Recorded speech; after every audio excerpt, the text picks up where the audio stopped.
Finishers!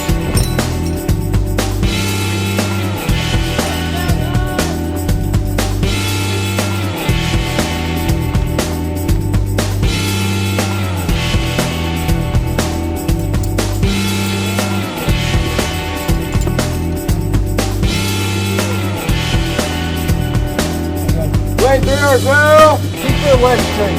Keep your legs straight.